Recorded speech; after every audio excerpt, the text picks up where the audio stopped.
vasija de barro o copa de oro. He extraído de 2 a los Corintios capítulo 4, versículos 6 al 7, y como ya lo leímos, hermanos, previamente, se desarrolla este tema en 2 partes correspondientes a cada versículo, es decir, verso 6 y verso 7. ¿De qué manera, hermanos? Vasija de barro o copa de oro. Pues como lo vemos en pantalla, en primera instancia en el verso 6 se nos presenta, o se nos va a presentar, en voz del apóstol Pablo a los Corintios y el Señor a nosotros, que hay un precioso tesoro.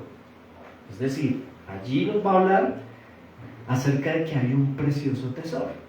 Y en el verso 7 nos dice que ese tesoro, presentado en el verso 6, está contenido en vasijas de barro. Eso es lo que vamos a aprender.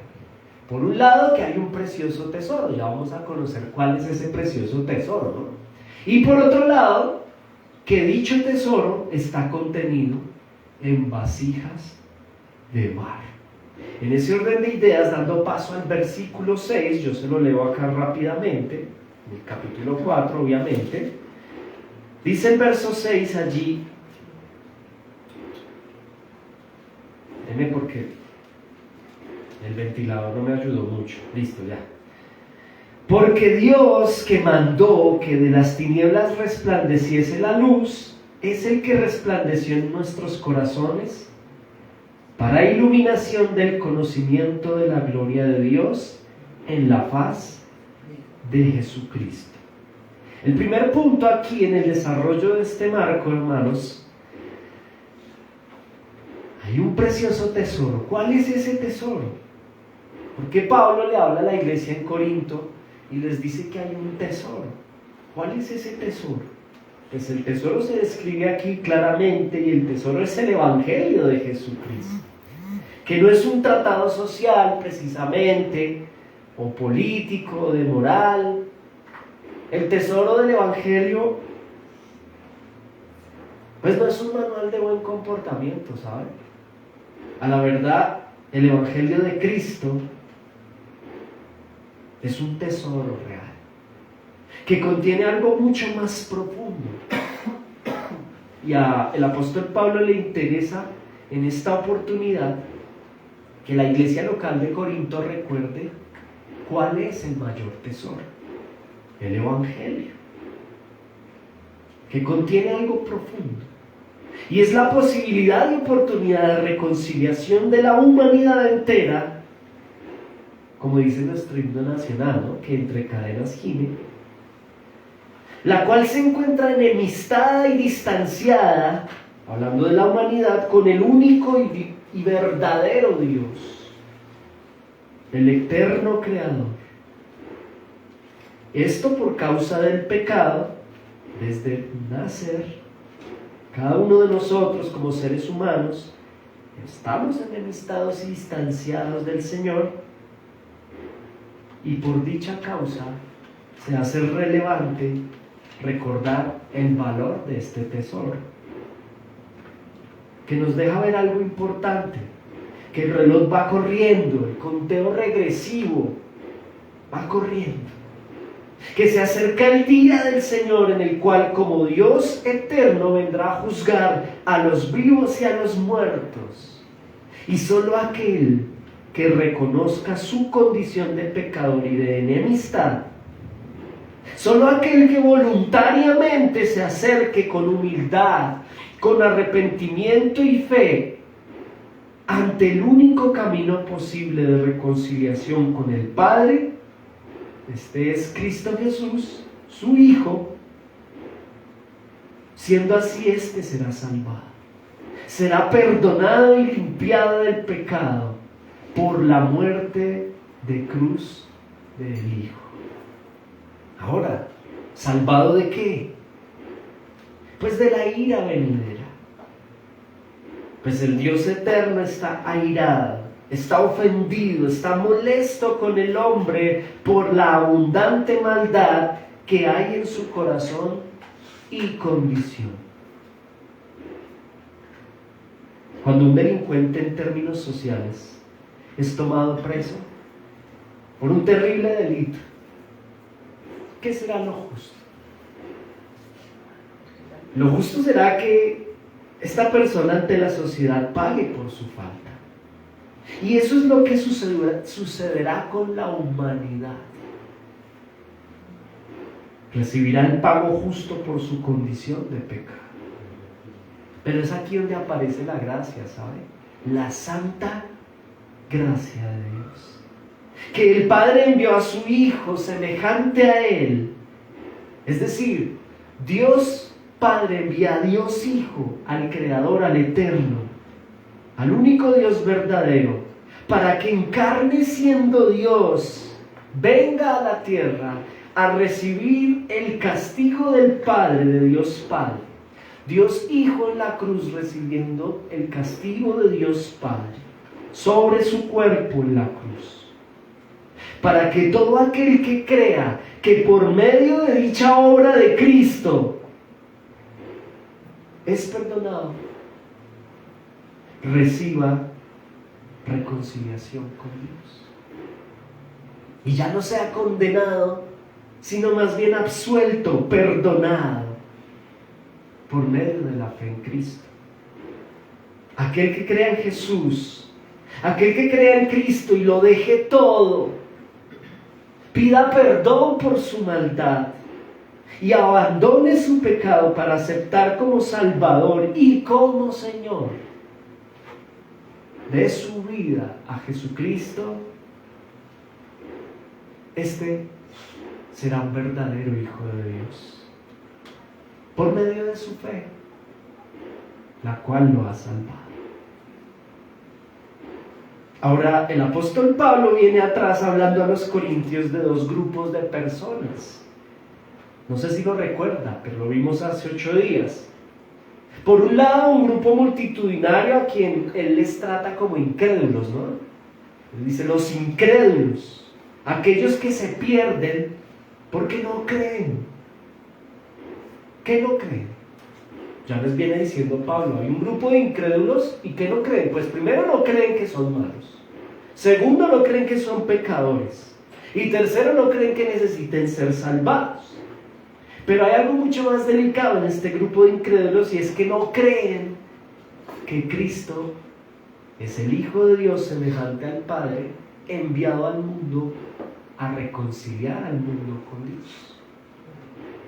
Por dicha razón, por dicha incredulidad, serán condenados y recibirán la ira futura, y esto es lo justo.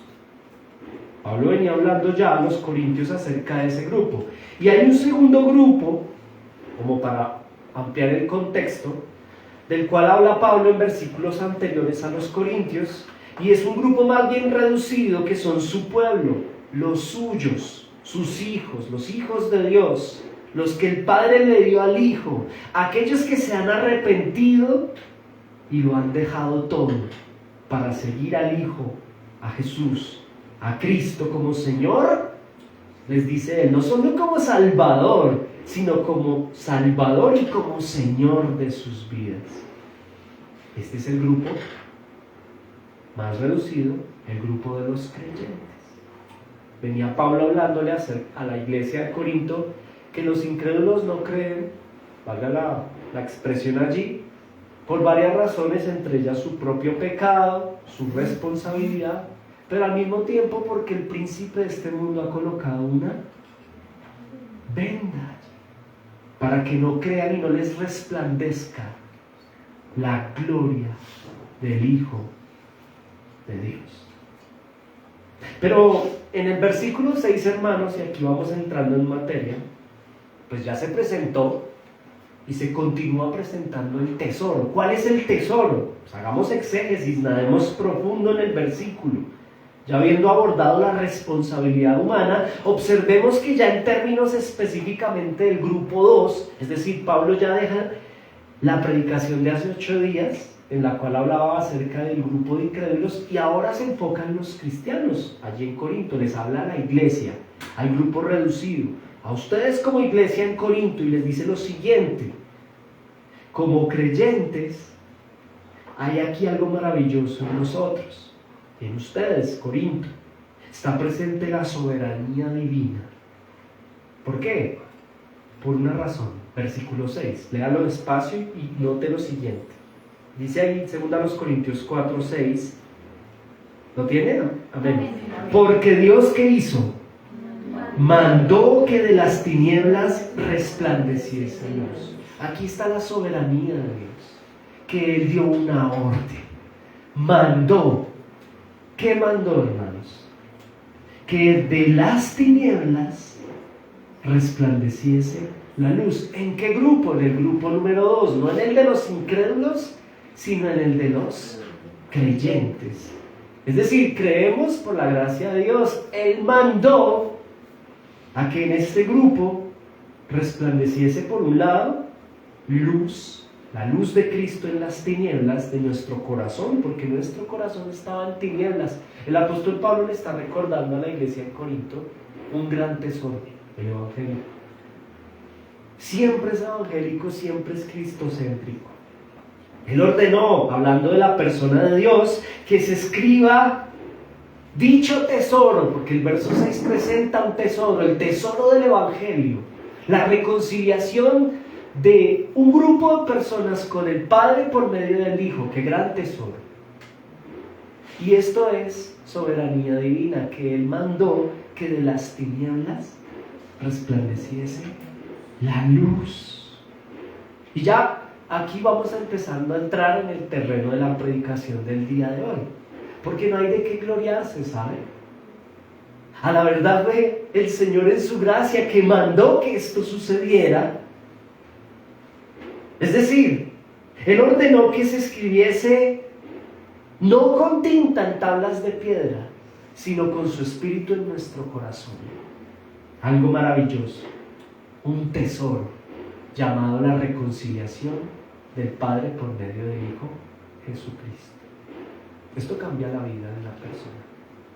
De ahí en adelante usted y yo y los hermanos en Corinto no necesitamos terapias de absolutamente nada. La ansiedad se cae, todo se activa. La vida cambia por completo. El saber y comprender este tesoro, hermanos, el comprender realmente más allá de la razón, iglesia. ¿Por qué Pablo es tan incisivo con el Evangelio? Porque él nota que la iglesia en Corinto todavía tiene inmadurez y dificultad en entender el tesoro tan grande que representa el Evangelio del Señor. Si usted y yo, iglesia, hablando puntualmente Pablo a los Corintios y el Señor a nosotros, comprendemos en el tesoro del Evangelio, ¿qué puede? Por eso el Salmo, ¿no? El Salmo que leíamos, ¿por qué te abates, oh alma mía? Ya porque, o sea, la pregunta es tremenda, ¿por qué? ¿Por qué te abates? Mirar a la roca es suficiente, y la roca es Cristo. Comprender que por medio de Jesucristo mi vida ha cambiado. He sido reconciliado. Porque entiendo que, siendo yo quien soy, he sido perdonado por uno justo, llamado Jesús, el amado de mi vida. Ahora no solo mi Salvador, sino a partir de este momento el Señor de mi alma. Qué gran tesoro, hermanos.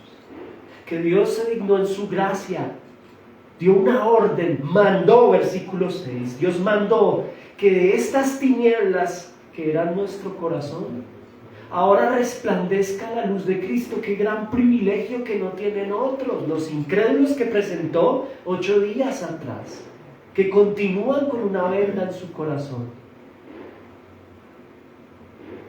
Qué gran tesoro, hermanos. ¿Y lo ordenó para qué? Miren el versículo, ahí continúa el verso 6. Ya sabemos que Dios ordenó algo, ¿de acuerdo? Ahora miren lo que dice allí, ¿para qué lo ordenó? Tacho. ¿Para qué? Ahí está la respuesta. Porque Dios mandó que de las tinieblas resplandeciese la luz. Es el que resplandeció en nuestro corazón. ¿Cómo? ¿Para qué? Para iluminación del conocimiento de la gloria de Dios en la faz de Jesucristo. ¿Cuál es el propósito? ¿Para qué el Señor da esa instrucción, manda ello?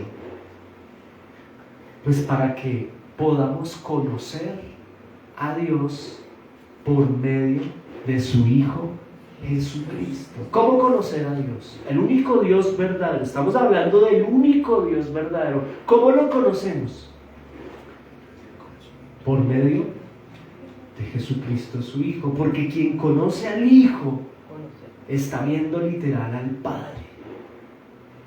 ¿Para qué Dios mandó este gran tesoro? Para que pudiésemos gozar del privilegio de la iluminación del conocimiento de la gloria de Dios. Míreme acá, hermano, por un momento, porque es que esto aquí no tiene mérito absoluto. El verso 6 es importante. ¿Por qué razón? Porque aquí usted no encuentra mérito absoluto en el ser humano. El que mandó es Dios, en gracia, en santa gracia. Y no solo hay una instrucción, un mandato allí, sino que tiene una consecuencia, y es poder conocer al Padre por medio del Hijo. Es decir, Dios mandó que nosotros pudiésemos conocer. Cuánto amor, ¿no? Cuánta gracia hay allí. Y lo conocemos por medio de Jesús. Esta es la tragedia de muchos, ¿no? El tropezadero de muchas personas que quisiesen desde su razón. Por eso hay una venda allí en los ojos, porque desde su responsabilidad y apoyados en la obra del príncipe de este mundo, quisieran conocer a Dios desde la filosofía, desde la cienciología, desde la X, Y o Z denominación o orden religiosa. Pero no se puede, hermanos. La única forma de conocer a Dios será por medio de la persona de su Hijo, de la faz de Jesucristo. Y es un privilegio al cual nosotros, iglesia, le dice Pablo a Corinto y el Señor a nosotros, gozamos de dicho privilegio. Es posible conocer al Padre conociendo al Hijo, y es posible conocer al Hijo, escucha esto, ¿por medio de qué? Todo es una concomitancia. ¿Cómo conozco al Padre? Al único Dios verdadero. ¿El Hijo? Y hay un programa, ¿ustedes saben quién es Morgan Freeman? En Nat Geo, National Geographic, hay un programa que se llama La Historia de Dios.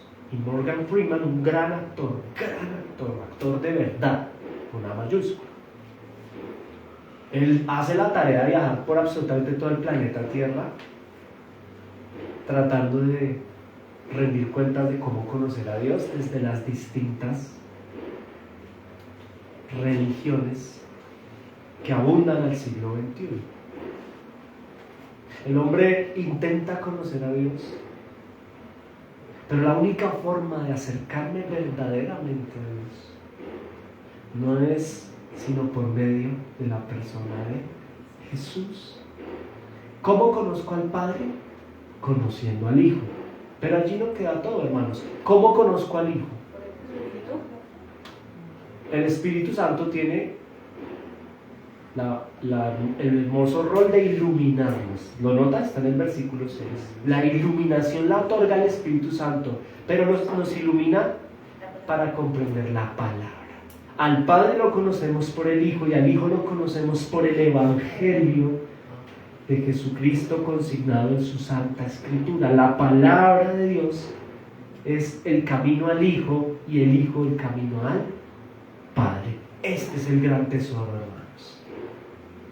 La iluminación la otorga Dios mismo en su Espíritu, y por ende es posible conocer al Padre, conociendo al Hijo y acercándonos por medio de su Evangelio a la palabra. Esto es un gran tesoro contenido al interior de un recipiente, que aquí viene el punto número 2. En el verso 7. Tesoro en vasijas de barro. ¿Cómo así? Pues que el gran tesoro que acaba de presentar el apóstol Pablo a los Corintios en el verso 6, el tesoro del Evangelio de Jesucristo, Está contenido ¿en dónde?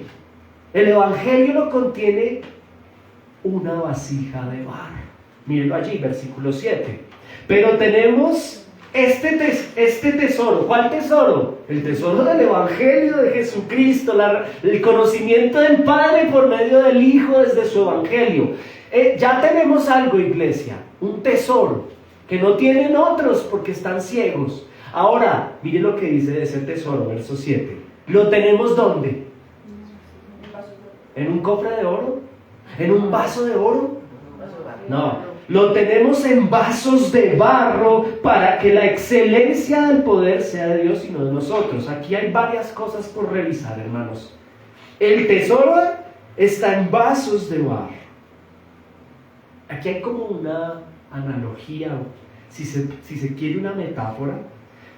¿Por qué un tesoro tan valioso como el Evangelio de Jesucristo se encuentra contenido en vasos de barro? ¿Quiénes vendrían a ser los vasos de barro? Nosotros, las personas, ¿no? En el caso particular, el apóstol Pablo dice, yo soy un vaso de barro. Él se está, al escribir inspirado por el Espíritu Santo, está diciendo nosotros, ¿sí lo notan? No, él no está diciendo ustedes, son vasos y yo en cambio soy, pues... No. Nosotros en general somos vasos de barro y la pregunta es ella, ¿no? Oiga, tremendo regalo, tremendo tesoro, hermano. ¿Por qué ese tesoro está contenido en una vasija de arcilla, de barro rústica? Versículo 7b. Por una razón. ¿Cuál es la razón? Para que la excelencia del poder sea de Dios mismo y no de nosotros, no de la vasija. Otra vez, ¿por qué está contenido tremendo tesoro en un vaso de barro? Para que la excelencia, dice la Biblia, del poder que tiene el Evangelio. El tesoro tiene un poder. ¿Qué poder tiene, hermanos? El poder de reconciliar, el poder de pasar de las tinieblas a la luz. Ese poder no lo tiene la vasija, iglesia. Es lo que le interesa a Pablo que entienda la iglesia en Corinto y el Señor hoy a nosotros. Que no se trata de la vasija. El poder no está en la vasija. El poder está en la excelencia de Dios y no de nosotros. Es importante que usted lo lea allí. Ahora míreme acá porque yo quisiera ayudarle un poquito con lo siguiente, para comprender por qué Pablo está hablando de esto. Aquí hay un contexto que es necesario conocer. Resulta que la iglesia en Corinto, ¿qué está sucediendo aquí? Porque el apóstol Pablo está hablando de barro y él dice que él es una vasija de barro. Eso no es porque sí, hermanos. ¿Sabe algo? La iglesia en Corinto, en este contexto, allí están sucediendo dos cosas puntuales que se hace relevante analizarlas. La primera de ellas es que la ciudad de Corinto, piense por favor, no en términos del siglo XXI, es un gran error que cometemos a veces como creyentes de abordar la Biblia pensando en el hoy. Tratemos de pensar en el momento histórico, siglo I, y allí en la ciudad de Corinto, pues dicha ciudad hace parte del imperio grecorromano. En ese imperio había una influencia secular en términos generales. ¿Y qué está sucediendo? Pues recordemos que allí había algo que se llama politeísmo, un politeísmo muy pagano en el marco del imperio grecorromano. La cultura griega, básicamente, y su mitología abominable. ¿De acuerdo? Estamos hablando de una ciudad llamada Corinto, en donde hay un templo a la diosa Afrodita, ubicado en la cima de la ciudad, y ahí del Acrocorinto está ese templo, que además fue destruido. Pero en dicho templo, en el Acrocorinto, pues había una serie de relaciones sexuales a modo de culto a la diosa Afrodita, con sacerdotisas que eran consideradas muy importantes en dicha liturgia, y utilizaban un método para adorar a la diosa, dicha diosa, que era a través de prácticas sexuales desbordadas. ¿Qué es lo que pasa aquí? Que hay una importante influencia de ese contexto de la ciudad en la iglesia local de Corinto. ¿En qué puntualmente? En la moral, en la mentalidad y aún en el corazón, no solo de la ciudad de Corinto en términos seculares. Acuérdense lo que dice Pablo en versos anteriores: hay gente ahí que tiene una venda en los ojos, esa venda se llama Afrodita, y todo ese tema del desorden y la inmoralidad sexual. Pero al mismo tiempo, algunos en la iglesia local de Corinto se estaban dejando influenciar en su mente, en su corazón y aún en su praxis de vida por dicha cultura local, el pecado sexual, la inmoralidad sexual de algunos miembros de la asamblea local que luchaban con ese pecado sexual, luchaban con el estar en la iglesia local. Escuchar al apóstol Pablo que me habla de santificarme, de vestirme acorde a la palabra, de rendir culto santo al Señor, no como la gente de la ciudad que se viste para adorar a Afrodita, sino como santas mujeres y santos hombres. Entonces, ¿saben qué está sucediendo? Que los hermanos están en una lucha allí, en una dicotomía. ¿De acuerdo? Ahora, es importante saber, hermanos, que Afrodita no solo era la diosa pagana del amor, sino también de la fertilidad. Fertilidad física y fertilidad material. Afrodita, en la ciudad de Corinto, también era la diosa de la belleza. Estoy hablando del marco de la mitología griega en el contexto de Palestina, siglo I, ciudad de Corinto. Ojo, repito, es la diosa pagana del amor, pero también de la fertilidad, tanto física como económica. Y adjúntele algo más: Afrodita es la diosa pagana de la belleza física. Entonces la gente allí en el Imperio Romano viajaba a Corinto con un propósito. Yo necesito billete, yo necesito plata. ¿Y quién me da la fertilidad económica? Afrodita. Nos vamos para Corinto, al Acrocorinto, y le hacemos culto. ¿Y qué se hace en el culto? Lo que las sacerdotisas paganas digan. ¿Y pues en qué terminaban esos cultos? En cosas espantosamente paganas que desagradan al Señor, pero eso era normal en la ciudad. Es la diosa también de la belleza física. Por ende, en el contexto griego, acumular bienes materiales, poseer fertilidad financiera, era símbolo social de estatus, de competitividad, regida bajo el supuesto ideal vacío del éxito. ¿Quién es exitoso? Pues el que va adora a Afrodita, es mi diosa, la diosa de la belleza. Entonces imagínense que la belleza, la supuesta belleza física, el culto al cuerpo, a la apariencia externa, en los paganos griegos era un objetivo primario. Imitar, perseguir, valorar y destacar la fertilidad económica, la promiscuidad amorosa y el culto a la belleza en honor a dicha deidad pagana. Ahora, Mauricio, ¿por qué se fue hasta allá? ¿Por qué es importante este contexto? Mire, los griegos hablan de la eudaimonia. El griego Aristóteles habla acerca de la eudaimonia. ¿Qué es la eudaimonia? La felicidad en griego. ¿Cuál es la felicidad para este contexto? Pues tener fertilidad económica y belleza física. No para los griegos ni para los filósofos, ellos hacen una corrección al respecto, pero sí para la cultura popular.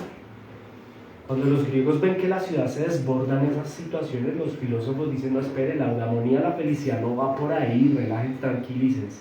Sin embargo, detengámonos en el punto del pasaje. Y es lo siguiente, ¿qué está sucediendo? Pues que en el contexto social del pasaje en Corinto, la mayoría de las personas culturalmente apuntaban a acumular con lujuria bienes materiales y también a trabajar y dedicarle mucho tiempo y esfuerzo a su apariencia física. Ahora, aquí viene lo que nos interesa puntualmente, y es lo siguiente, que atendiendo a lo anterior, a lo que acabamos de contextualizar, resulta que la ausencia de Pablo, a su ausencia, varios falsos ministros se acercan a la iglesia de Corinto a hacer lo siguiente, a murmurar, a atacar el ministerio del apóstol Pablo, a atacar la doctrina, a atacar el tesoro del evangelio que predicó Pablo, y como no está, se acercan a la iglesia para dividirla, para manipularla, para debilitar a la iglesia local de Corinto, bajo el siguiente tonto argumento: Pablo es muy feo.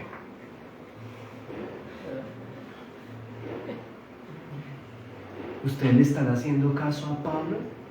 Ahí se dice que es su pastor y apóstol, pero es que ese como que no habla bien y es como feíto. Entienda el contexto, ¿no? De la ciudad. Y esta iglesia local de miembros cristianos, verdaderos hijos de Dios, pasados de oscuridad a luz, a pesar de ello tenían una fuerte lucha con el contexto de la ciudad de Corinto, y pues el enemigo, que es bien astuto, usa estos falsos ministros para ir a decir esa doctrina que les enseñan y que les dice a las mujeres que no pueden vestir así, que no sé qué, y además mire ese tan feo y no habla bien y su apariencia es como rústica y como que contrasta. Iglesia, mire, el pastor suyo contrasta con la mentalidad y la cultura nuestra. Por eso es como que ese ministerio no es digno de valorar. Ustedes deberían pedirle cartas pastorales. Ese señor no les está enseñando como eso, no está como bíblico. Su ministerio en términos de apariencia no es como el ministerio de engaño de otros en la ciudad de Corinto, ¿no? Externamente bello, físicamente atractivo, porque esos son los ministros falsos que están entrando a fastidiar a la iglesia de Corinto, a cuestionar al apóstol Pablo. Ellos externamente, pues, entonces que parece que entonces que eran muy bonitos, influenciados por el contexto de la ciudad. Físicamente atractivos, sus palabras, su mensaje es atractivo, su doctrina, su retórica, su apariencia. Y empiezan a atacar al apóstol Pablo diciendo que él, pues, es poca cosa, poco estético para las masas. Ahora, entendiendo dicho contexto, iglesia, ahora sabemos por qué Pablo, inspirado por el Espíritu Santo, afirma que tenemos un gran tesoro, ¿pero en qué? En vasijas de barro. Afirma que hay un hermoso tesoro contenido en vasijas de barro. ¿Cómo es una vasija de barro? Pues rústica. Y él se presenta metafóricamente a la vasija de barro, no como otros se quieren presentar, como vasijas de oro. Esos que están murmurando del ministerio del apóstol Pablo se presentan externamente como vasijas de oro. ¿Por qué razón se apela a esta metáfora, iglesia? Porque el apóstol Pablo pretende dar una gran enseñanza a los hermanos y en Corinto, y es que no se permitan la mala influencia de falsos ministros y entiendan como iglesia que él por año y medio pastoreó, que más allá de la vasija, que es y será siempre rústica, de barro, más allá de la vasija, quien quiera que sea la vasija, lo importante no es la vasija o el vaso de barro, lo importante es el precioso tesoro que la contiene. Versículo 7 en la parte B, nótelo allí, vaya a su Biblia y dice la parte B: para que la excelencia del poder sea de Dios y no de nosotros. ¿Por qué tener ese tesoro en vasos de barro? ¿Por qué no? Porque Dios no envió un ángel mejor a predicar el evangelio. Porque un ser humano, una vasija de barro. Lo que está haciendo acá Pablo es contracorriente, inspirado por el Señor.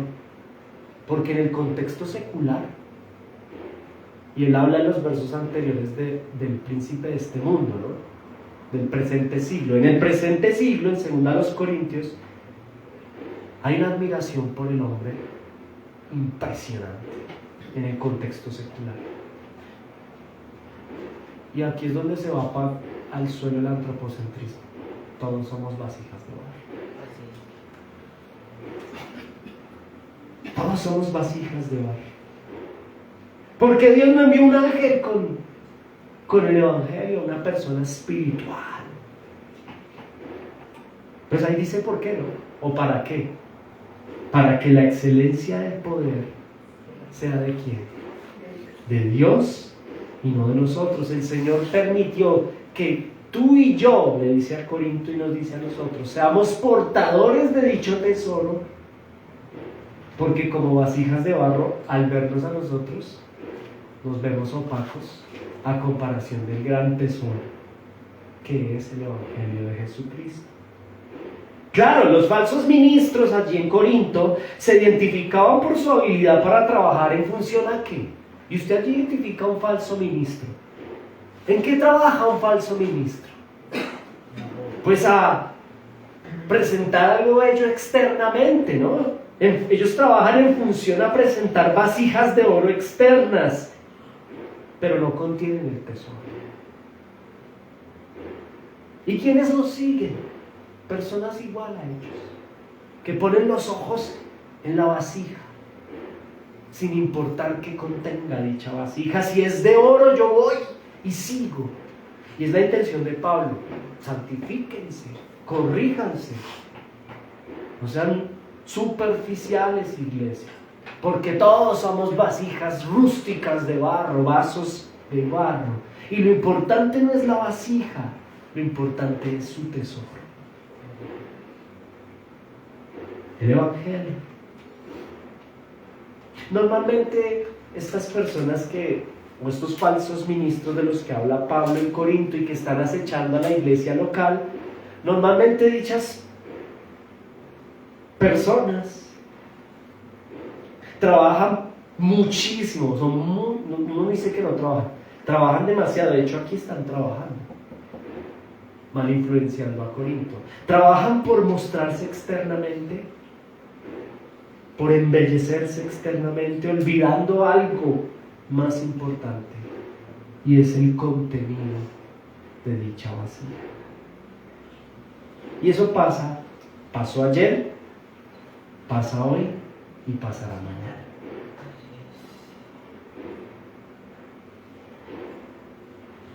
Ahora, esto nos lleva a un aplicativo, iglesia. ¿Cuál es el aplicativo de este pasaje? Ojo, lo hemos desarrollado. Versículo 6, primer punto: hay un precioso tesoro. Y versículo 7, segundo punto: ese tesoro, que es el evangelio de Jesucristo, contenido está en vasijas de barro.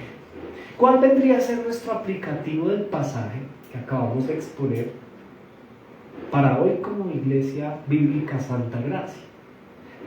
Pues hay 4 punticos rápidos. El primero de ellos, para nosotros, es que un cristiano bíblico, ojo con esto, le da mayor valor al tesoro interno y no a la vasija. Vuelvo a repetir. A modo aplicativo, iglesia, un verdadero cristiano, o un cristiano bíblico, por lo menos, un cristiano bíblico le da mayor valor, ojo, al tesoro interno. Se concentra en él y no en la vasija. Pues claro, capacitado e iluminado por el Espíritu que le alumbró. Si lo nota, versículos 6 y 7. ¿Quién le iluminó de tinieblas a la luz? El Espíritu Santo. Como dicho Espíritu le iluminó, ¿a quién? ¿De quién está hablando Pablo? Ya no de los incrédulos que tienen una venda en los ojos, sino de la iglesia, del cristiano bíblico, como está iluminado por el Espíritu que le alumbró, redundando allí. Se concentra, o esta mujer o varón, se concentra en trabajar ¿en qué? En dirección a la santificación, a la mortificación del pecado, al estudio y profundización de las Escrituras, que son nuestro vehículo a Cristo y por ende al Padre. Un cristiano bíblico le da mayor importancia no a la vasija, sino al contenido, al tesoro de la vasija. Como lo dije antes, al estudio y la profundización de las Escrituras le da mayor importancia a la oración, al amor entre los hermanos, al llegar a la estatura y a la plenitud de Cristo, imitándolo, porque Él es el tesoro, ¿sabe? Cristo mismo es el corazón del Evangelio. Y a modo aplicativo, un cristiano bíblico le da mayor valor a ese tesoro que es Cristo, el valor de Cristo.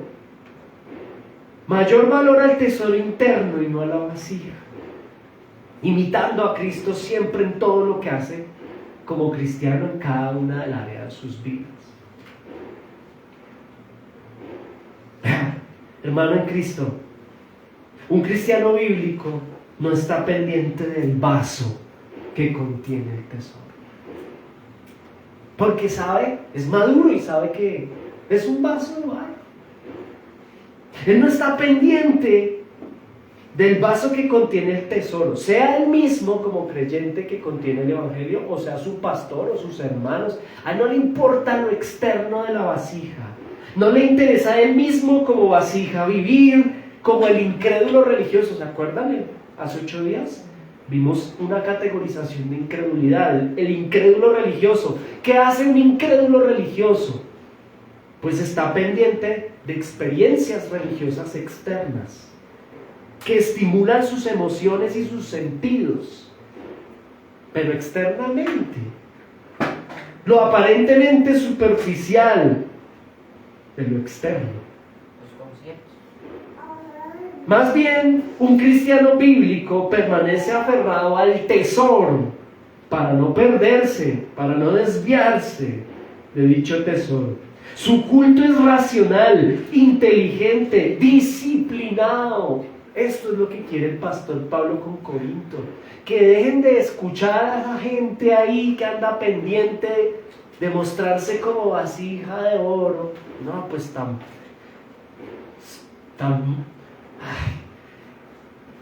y dediquen su vida al tesoro. Que su culto sea racional, inteligente, disciplinado y no emocionalista. Esto es lo que está. Y es donde, mire, básicamente, quien basa su vida con el Señor, en las emociones y en lo externo, pues él va a estar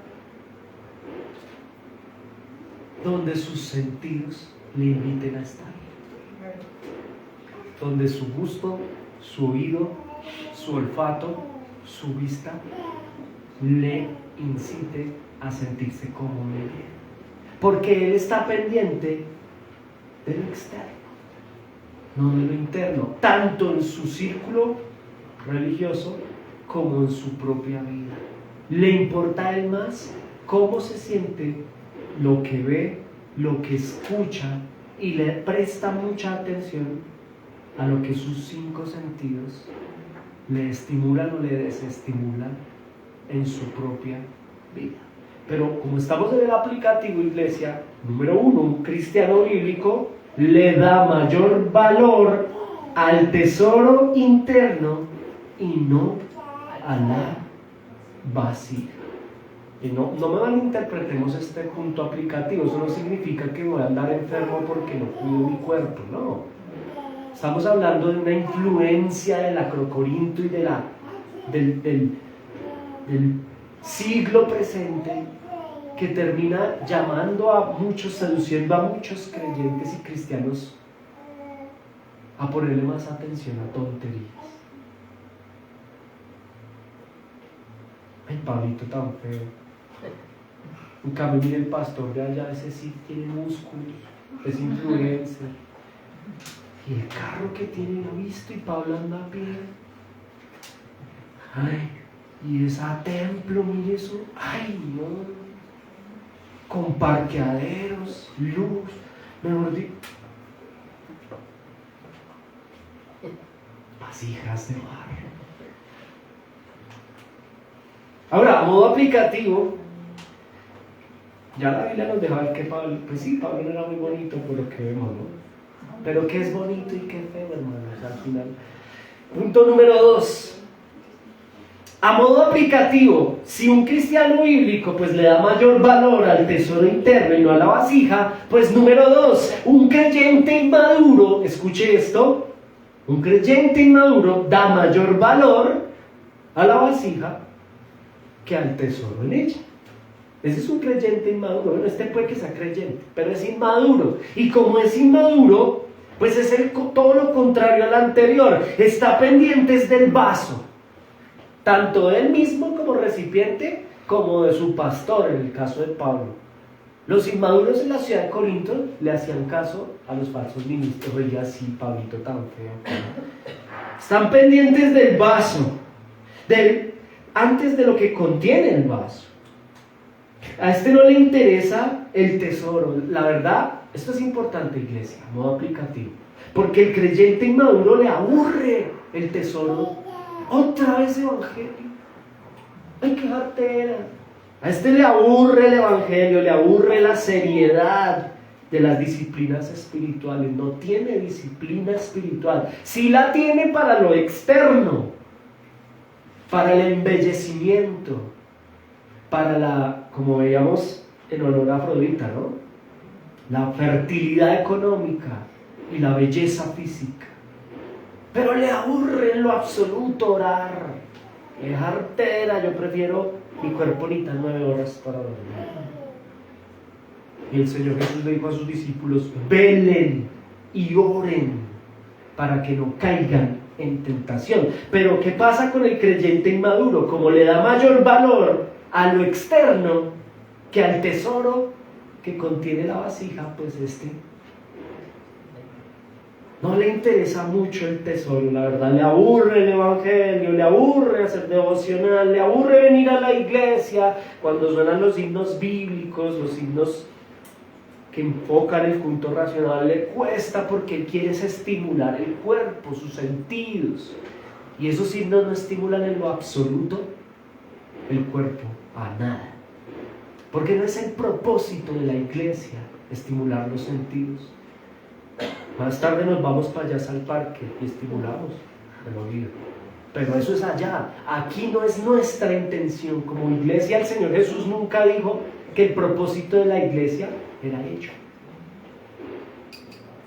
Hermanos, vayan a teatro, sean selectivos, pero vayan a teatro, vayan a cine, pero eso es allá. En este momento, hermanos, aquí en el contexto que nos compende, un creyente inmaduro, claro, le da mayor valor a la vasija que al tesoro, le fastidia el evangelio, le aburre la seriedad, no tiene disciplinas espirituales.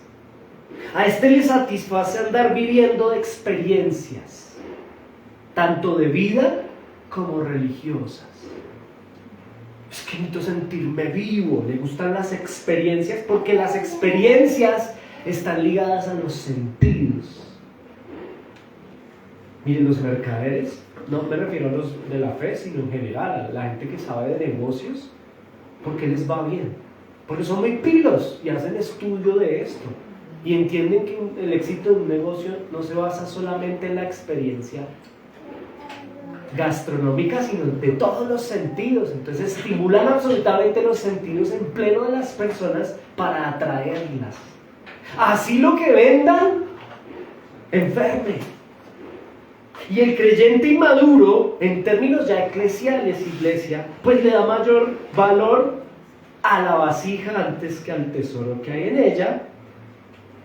Le satisface andar viviendo, como lo dije, experiencias religiosas, experiencias de vida, que estimulan sus emociones, sus sentidos, lo aparente, lo superficial y lo externo. Pregunta para ustedes, respóndala en silencio en su corazón. ¿Por qué tenía tanto éxito el Acrocorinto? En el año 164 los romanos lo tumbaron porque se volvió una amenaza. Era masivo, masivo. No solo Corinto, eso había expediciones de gente de todo el imperio yendo allá. ¿Por qué? Porque es un lugar donde los sentidos y las experiencias en el orden pagano se estimulan. Ese es el éxito de un buen negocio. Pero el verdadero cristiano no le pone cuidado a ello. Pero como estoy en el punto 2 aplicativo, el creyente inmaduro le da mayor valor a la vasija que al tesoro en ella. Digamos que sí es cristiano, pero inmaduro. Entonces, como es inmaduro, su culto es irracional. Es más bien poco inteligente su culto. Nada disciplinado. Es emocionalista. Él está donde sus emociones y sus sentidos le inviten a que esté. No le interesa tanto el tesoro, sino la vasija. Se ve a sí mismo como un cristiano y exigen que lo traten como tal, pero no actúa como tal. Y se molesta cuando ponen en cuestión o en duda los frutos de su fe. Pero tengo una noticia, hermano, en el Señor, a modo aplicativo. Ese es un propósito de la iglesia, que pongan en cuestión su fe. Imagínense si yo me pusiera bravo porque ustedes no pusieran en cuestión lo que yo les enseño. Ese es el propósito de ustedes, el estar allí. Ahora, yo no me puedo poner bravo. O si yo me pusiera como pastor bravo porque yo estoy haciendo cosas que no están bien delante del Señor y alguno de ustedes como iglesia lo observa y me lo dice y yo me pongo bravo, a mí no me digan, eso no está bien. ¿Cuál es el punto, hermanos? A forma aplicativa. Número 1, un cristiano bíblico le da mayor valor al tesoro interno, quien es Cristo y su evangelio, su palabra, y no a la vasija. Número 2, el creyente inmaduro le da mayor valor a la vasija que al tesoro que contiene ella. Pero hay un punto 3, hermanos, a modo aplicativo aquí, desde la experiencia consignada en las Escrituras del pastor Pablo, que hasta de feo lo trataron en el pasado, ¿no? Listo. Número 3, hermanos, a modo aplicativo, nuestro tesoro. ¿Cuál es nuestro tesoro? El Evangelio de Jesucristo. Nuestro tesoro es estiércol para el mundo. Anótelo con mayúsculas. Nuestro tesoro es estiércol para el mundo. Lo que para nosotros es un tesoro, para el mundo, el Evangelio de Jesucristo es insoportable. Insoportable. Le hablo a los cristianos, a los hermanos que están en la universidad aquí. Mire, hermano, nuestro tesoro lo odian, lo aborrecen en el marco de la academia universitaria. En general, en todo sentido, en el mundo entero. ¿Por qué? ¿Por qué lo odian? Por ejemplo, en la universidad. ¿Por qué? Por muchas razones. Es odiado por el mundo, de manera particular por una razón. Y es que el Evangelio de Jesucristo invita al hombre a que renuncie a ser el Señor de su vida y permita que Dios en Cristo sea el Señor de la vida. Y eso lo odia, el mundo lo odia, porque el mundo quiere ser el Dios de su vida y no tener otro Dios sobre sí mismo. Se quiere que el hombre o la persona misma sea el Dios por encima de Dios. Por eso odian nuestro tesoro, porque no se les permite ser Dios. El Evangelio, el tesoro nuestro, no le permite al hombre ser Dios, y menos Señor de su vida. El Evangelio de Jesucristo pone a la luz lo que al único Dios verdadero no le agrada, y eso lo odia. Lo odia. Nuestro tesoro, iglesia, es estiércol para el mundo, lo odian. Y esto no nos debe en lo absoluto sorprender. Yo soy así, me reconozco así. Esta soy yo, este soy yo. Y a mí nadie me va a venir a decir, menos un Jesús, que yo estoy mal. Aléjese de mí. Allá no voy. Ese tesoro suyo para mí no es verdad, no es malo.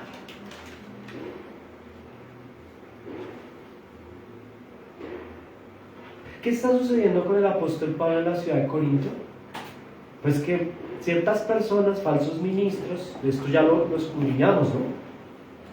Pablo presenta cuál es un ministerio llamado por el Señor y cuál no.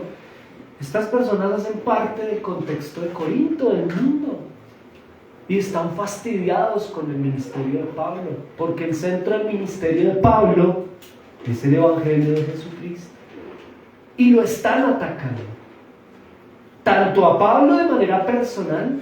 Mire, el apóstol Pablo no era de defenderse mucho, ¿sabe? A él le dieron palo muchas veces y él no me paraba bolas, pero en esta oportunidad tuvo que hacerlo porque ya es personal. Y no porque le duela que le digan feo, ¿sabe? Eso no le interesa. A él no lo hace porque, ay no, yo no soy feo, yo soy vasija bonita. No, dice, él lo reconoce, mire hijo, yo soy vasija de barro. A él lo que le importa es aprovechar como buen pastor el momento y el ataque para dar una gran enseñanza a la iglesia.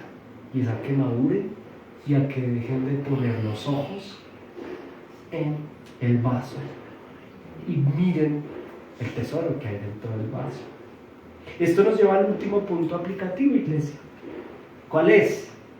La excelencia del poder es de Dios y no nuestra. La repito, a modo aplicativo. Iglesia, la excelencia del poder del Evangelio, del tesoro, ¿es de quién?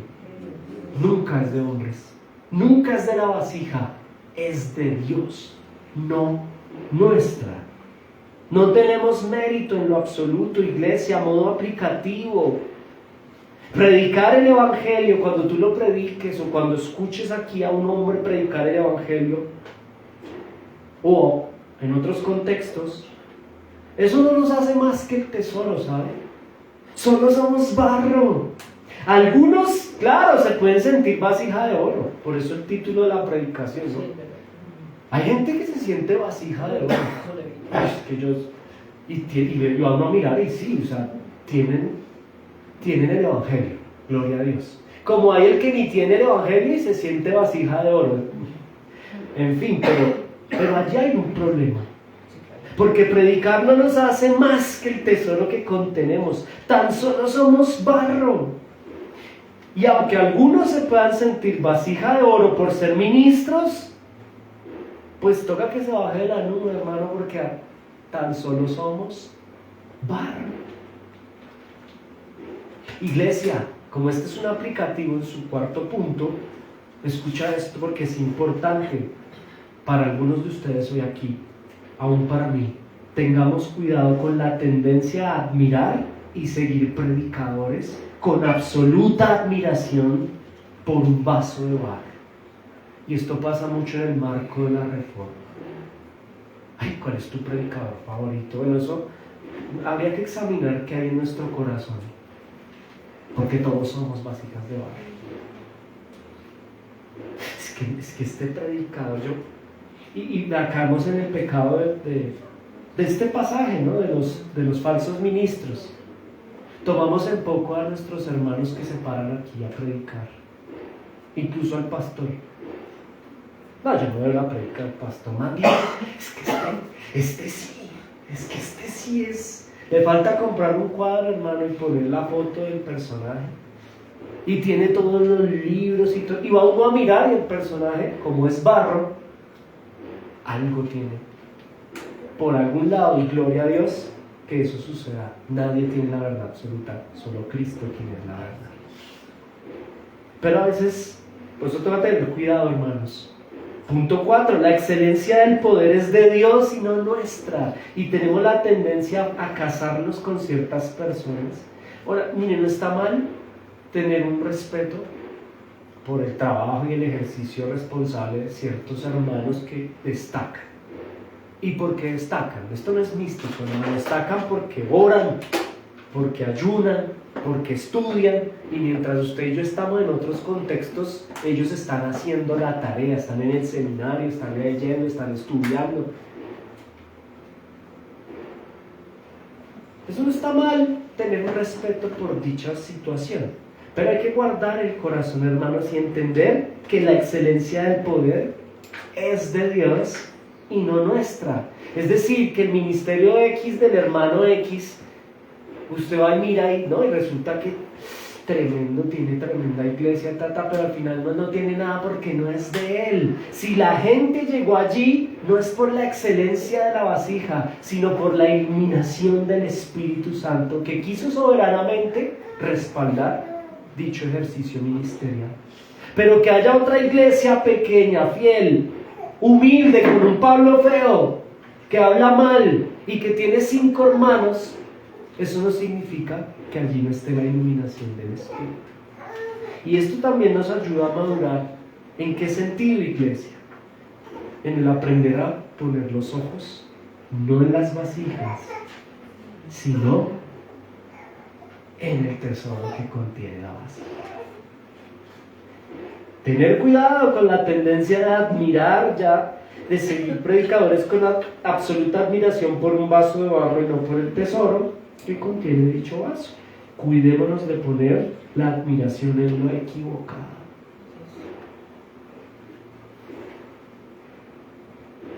Ay, es que mi pastor y la esposa de mi pastor, ellos sí, mire, ellos hicieron las cosas tan bien. Hermano, mire a Cristo.